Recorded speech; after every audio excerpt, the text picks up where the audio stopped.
Hello, welcome to Wake Up Well. I hope you've woken up. I hope you're well. Happy Saturday. I'm Ruth, and we're going to be continuing today looking at the stations of the cross. So we've been going through these and reflecting on each kind of specific moment. I think I've been really drawn towards being intentional, intentional reflection on each moment, each station of the cross. So we're going through and we're really just reflecting on what Jesus went through, what Jesus has done for us, and what it means for us today. So we're going to continue looking at station number 4, which is Jesus is mocked. And the verse we're looking at today is John 18:23. That's the one that kind of brings it all together. And it says, "If I said something wrong," Jesus replied, "testify as to what is wrong. But if I spoke the truth, why did you strike me?" And in the picture that we're looking at today, it actually says, "If I spoke the truth, why did you mock me?" And this is the thing, we look at Jesus being mocked up until his death, and even after his death. We remember and we reflect on the suffering that Jesus went through as he died for us. And particularly coming up to Easter week, Holy Week, Good Friday and Easter are next week. And that's really exciting. It's a really good time to have to reflect on these things, to look at the person of Jesus and to look at what he went through for us. I think it's good to remember that he humbled himself for us. And I think that's a phrase that we throw around a lot. He humbled himself. And so I've been looking at and kind of thinking about what that really meant.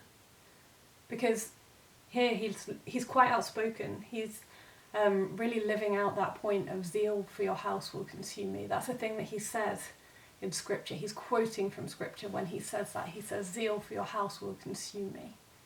And I think here we really see an indication of that. So it's Jesus being zealous. He's really outspoken.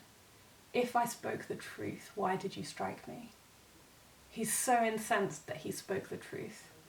I think when we think about Jesus, we can see these different views of him. So we can see him as humble Jesus, or we can see him as fiery in the temple Jesus. And it's sometimes useful to think about those things as one. So here, he's being beaten for speaking the truth. Now, Jesus didn't come to make everything nice. He didn't come to bring the world together in one big hug. What he actually did was he came to disrupt. When we believe in Jesus, I think it puts us at odds with the rest of the world. It puts us at odds with political structures and economic structures. We shouldn't be looking at these things in the same way as the rest of the world sees them. Things change with us when we believe in Jesus. And the people of that time couldn't handle this. When Jesus was speaking those truths, they couldn't handle it. And I think today we speak those truths and the world doesn't like it. There's something really offensive about what Jesus did. But at the same time, he humbled himself for that belief and for us.